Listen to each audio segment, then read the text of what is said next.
Yes, iyi ni mining nshyashya urabona ko yitwa kambisome gutyo ni mining nziza cyane kandi yoroshye gukorera amafaranga. Ni ukuvuga ngo dore ibyo nabajije kuri chat GPT kugira ngo mbashe gusobanukirwa ibijyanye n'iyi. Nabajije ngo ni urubuga rushya rw'imbuga nkoranyambaga rutanga uburyo bwo kuganira n'inshuti n'abantu batandukanye ku isi hose ndetse rukaguha amahirwe yo kubona inyungu binyuze muri sisitemu yiswe Huobi. Nakomeje nyibaza ku bijyanye n'iyi mutokeni binyuze muri sisitemu yiswe Huobi. Nakomeje ndabaza ngo sisitemu y'ubutumwa bwihuse ushobora kohereza no kwakira ubutumwa bwihuse ubona ibihembo bitewe n'uko ukoresha urwo rubuga, harimo n'inyongera y'10% ku muvuduko wa Huobi hamwe na 500 mu tokeni igihe ukoresheje kode y'ubutumire. Nakomeje mbaza ku bijyanye n'izo nyungu ndabaza ngo ese izo tokeni zimaze iki? Arambwira ngo ni ifaranga rikoreshwa mu rubuga rw'ikoranabuhanga rutanga uburyo bwo kuganira no kwishimira no kubona inyungu. Yakomeje avuga ngo tokeni ifite agaciro ka 0.00665 gutyo kuri tokeni imwe. Ubwo muri kumva agaciro kayo tokeni imwe. Nahise njya muri Extract kugira ngo ndebe yaba ingana ite, tokeni 500 zaba zingana gute. Nafashe 0.00667 nkuba 500 tokeni. Nahise mbona aya muri kubibona neza, ndizera ko mwe muzi imibare muri guhita mubibona, bihwanye n'amadolari 3,32,450. Muri kubibona ariko mwayibonye?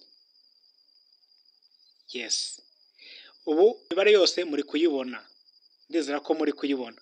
Noneho nabaje chat GPT ati none se izo tokeni uzibikuza gute? Irambwira ngo kugira ngo ubikuze tokeni uba ugomba kuba ufite wallet runaka, sibyo?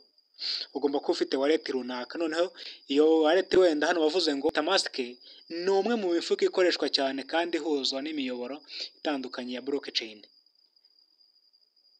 Muri kubyumva neza? Rero yanteye amatsiko. Hano bavuze ngo gusa kubikuza nyuma yo guhuza umufuka wawe, jya ahagenewe kubikuza withdraw muri konti yawe, noneho winjiza aderesi y'umureti hanyuma umubare ushaka kubikuza maze uri kubyumva nawe bikurikiraho. Noneho njyewe byanteye amatsiko, niyo mpamvu mbakoreye iyi video kugira ngo dusuzume ese ubu buryo burakora koko. Nabaje ngo gira KYC, nta makuru yampaye, gusa yambwiye ko wenda nka wallet dushobora gukoresha ariyo dushobora kuba wenda gukorera KYC kugira ngo tubashe kubikuza. Nabajije ku bijyanye no kubikuza nyine minimum igenda isobanura nyine, reka tuyikore. Urajya kuri Play Store wandikemo network, ukande kuri install, nurangiza nimara kujyamo rero ukanda hano kuri open. Reka dukore registration turebe uko bigenda. Yes, iyo umaze gufungura application yawe uhita ugera ahantu hameze gutya.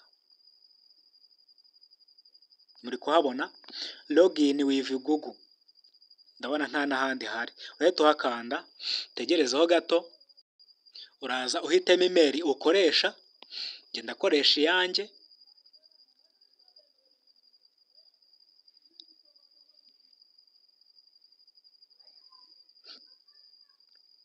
Sasa rero hano niho ruzinge, ni ukuvuga ngo hano urashyiramo username yanjye musanzwe muyizi,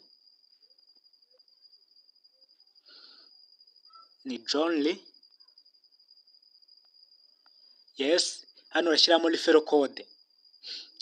Referral code uri bushyiremo ni iyi muri kubona hano kuri iyi taburo. Iyi referral code niyo muri buze gushyiramo. Okay, hano ikindi uri bukore ni iki? Uraza hano urahitemo igitsina cyawe, niba ari umugabo urahitamo, niba uri umugore uhitemo, nongeze hano ushyiremo imyaka. Sinzi niba bigendera ku myaka ya nyayo, reka nshyiremo iyanjye. Noneho ukanda kuri aka kamenyetso ko guteranya kugira ngo ugere ku myaka ushaka. Urabona ko uko ukanda niko imyaka igenda yiyongera. Ubwo rero urakandaho kugira ngo ushyiremo umwaka ufite. Noneho numara gushyira muri file code urahita ukanda hano kuri register.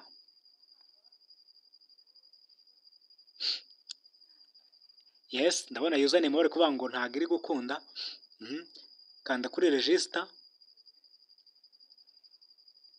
Yes, urabona ko irasojwe.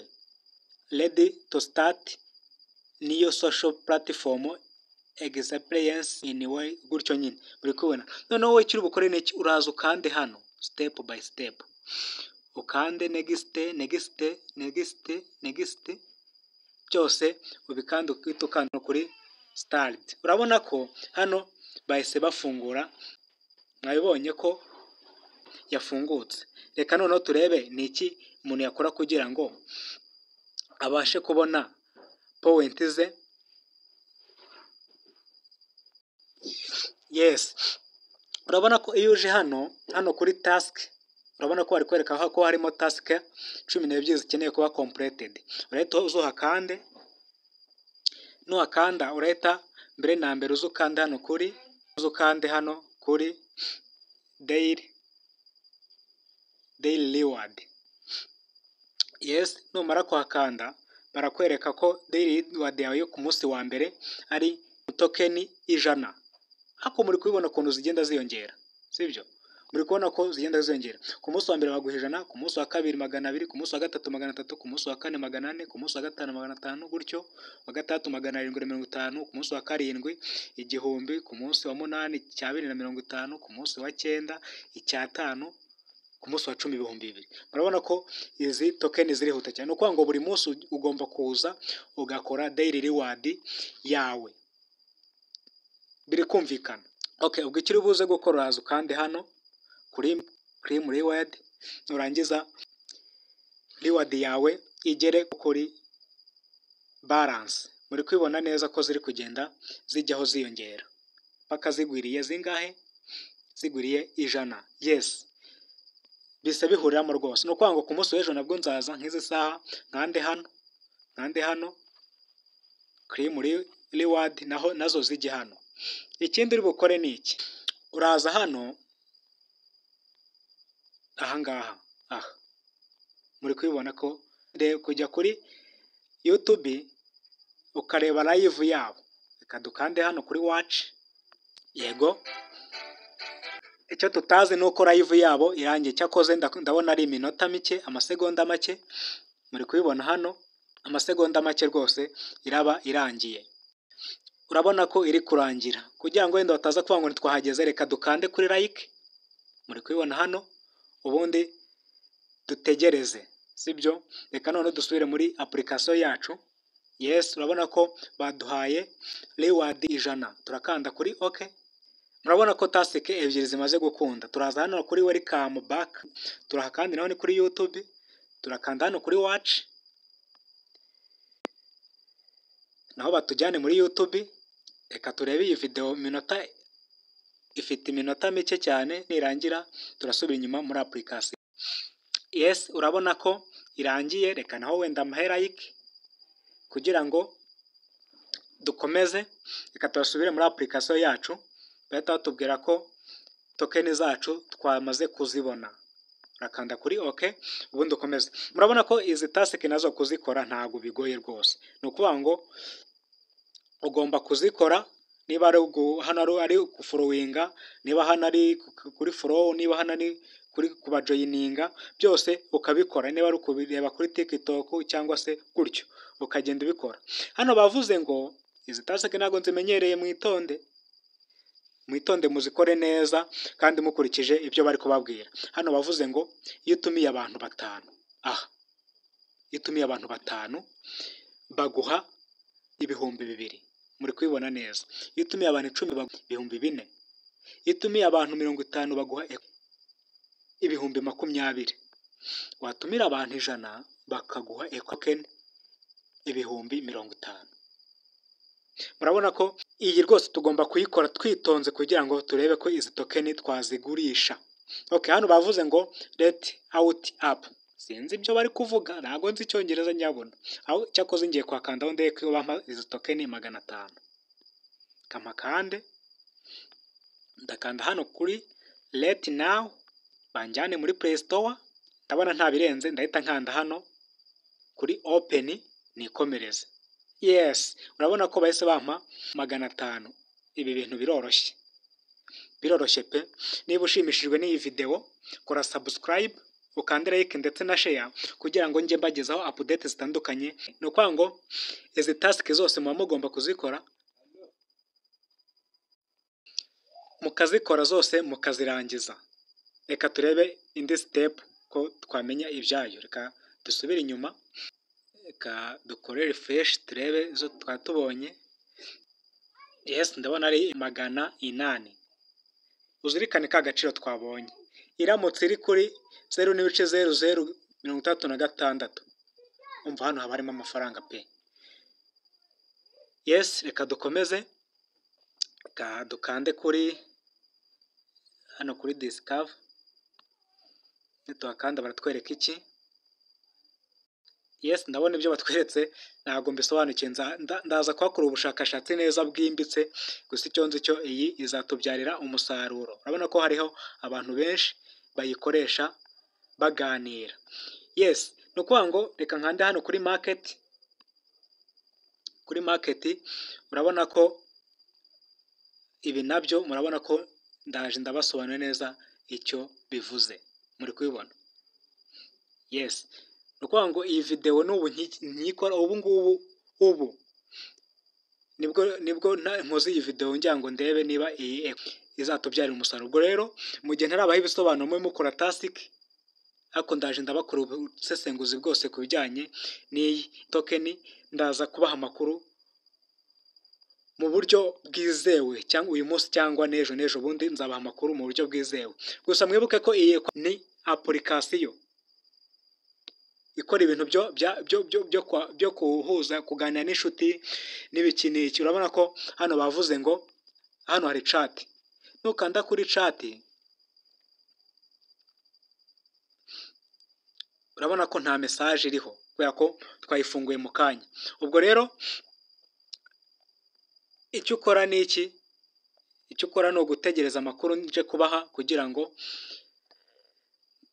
mubashe kuyikoresha neza. Yes, ni ukuvuga ngo mbere na mbere mugomba gukora subscribe, mugakora like na share kugira ngo n'abandi babashe kubona ibiganiro bibashimisha. Ubwo rero nigeze kubaza ChatGPT ati ese iyi igira KYC? Reka nkande hano kuri profile ndebe.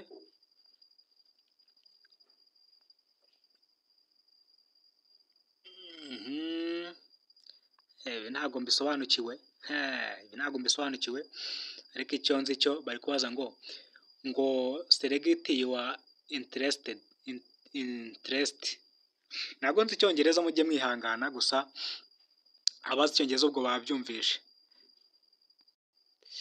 Nyine hano bakoresheje amahitamo y'ikintu umuntu wenda yaba akunda, muri kubibona neza. Ni ukuvuga ngo uhitamo mu bintu biri hano, nyine uhitemo kimwe kugeza kuri 5 mu bintu ukunda. Wenda nakanda hano nko ku bwubatsi. Yes, nkakanda hano kuri akako ntago nagasimbuka. Crypto, ugenda uzamura ureba n'ibindi byose ukunda. Muzika, urabona ko ni byinshi wahitamo, gusa sinzi icyo bimara. Ntabwo nzi icyo bimara.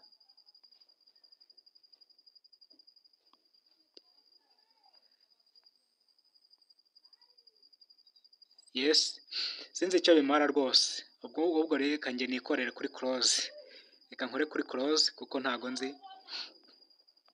icyo bimara ibi ngibi. Yes, ndi kureba hano ku bijyanye no kubikuza. Mwayibonye withdraw? Mwayibonye? Iyo ukanze kuri withdraw bahita bakubwira ko iri coming soon. Ni ukuvuga ngo tugomba gutegereza tukareba ko bizakunda. Icy'ingenzi ni ugukora iyi, tugategereza tukareba uko bimeze. Ni ukuvuga ngo hano baravuga ngo update wallet address. Nuhakanda barakubwira ngo jya muri MetaMask ukopiyemo aderesi ya metamask, ya metamask, uhitemo n'iyi ya trust wallet uyipestingemo hano, nurangiza ukanda hano kuri update. Ndizera ko muri kubyumva neza. Nzakora ko iyi video yabashimishije, ndaje ndabashakira amakuru menshi atandukanye kuri iyi, ndaza kuyabagezaho. Ndaje ndabashakira n'amakuru kuri iyi white paper yabo, noneho nzabagezaho mu buryo burambuye. Ndizera ko mwakomeje kugubwa neza, kandi mukore like na share kugira ngo iyi video ibashe kugera ku bantu benshi. Ikindi ni uko ushobora gukora subscribe kugira ngo ibi biganiro bijye bikugeraho, noneho ugakanda kuri kukazogera, ukemeza kuri all notification kugira ngo igihe cyose nzajya mba nashyizeho video ujye ubasha kuyibonera ku gihe. Ndizera ko muri bukomeze kugubwa neza, rero mugire ibihe byiza. Gusa sinagenda ntaberetse uburyo ki ushobora gutumira abantu kugira ngo binjirire kuri link yawe. Ni ukuvuga ngo kugira ngo utumire uraza ukanda aha,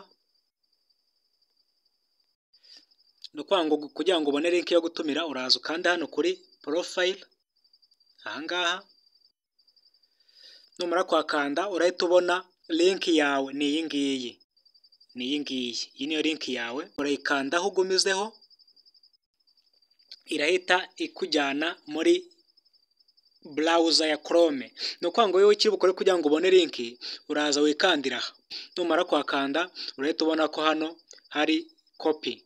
Urakanda hano kuri copy, ubundi link yawe uhite uyiha umuntu ushaka kuyiha. Ni ukuvuga ngo ushaka no kuyemeza ahantu wenda nko kuri WhatsApp, noneho ukaza kuyiha umuntu witonze, ukaza ukayemeza nko kuri WhatsApp gutya. Urabona ko link ni iyi ngiyi, noneho ukaza kuyiha umuntu cyangwa se ukayisangiza abantu mu magurupe kugira ngo ubone abakwinjiriraho. Ikindi nari njye ntaberetse, muri hangana nyine ndagarutse kugira ngo mbasobanurire buri kantu ku kandi. Ni ukuvuga ngo ikindi nari njye ntaberetse ni uko nari nababwiye ko iyi ari mining. Yes, iyo ugarutse hano kuri home, aha kuri home ukahakanda, bahita bakwereka iyi hubi. Nigeze kubabwira ko hari token nyine ubona bitewe nuko wabonye wakoze hubi, nuko mbisoma kubera ko ntabwo nize cyane ku buryo nahita nsobanukirwa ibintu byinshi. Ubwo rero urahita ukanda hano kuri hubi. Numara kwakanda urategezaho gato, urahita bakwereka ko hubi yawe iri native nyine irafunze. Kugira ngo ukore mining rero uraza kuri ukanda hano kuri start hubi. Muri kubibona? Urabona ko mining rate ya buri saha imwe. Yes, uri kubibona hano. Imwe niyo mining rate ya buri saha. Muri kubibona hano. Kambibereke neza. Ahangaha. Ni ukuvuga ngo mu masaha 24 uba ushobora kubona equayumu zitandukanye 24. Niko ndi kubibona. Yes. Noneho iyo kiri bukora uraza ukanda hano kuri start hubi.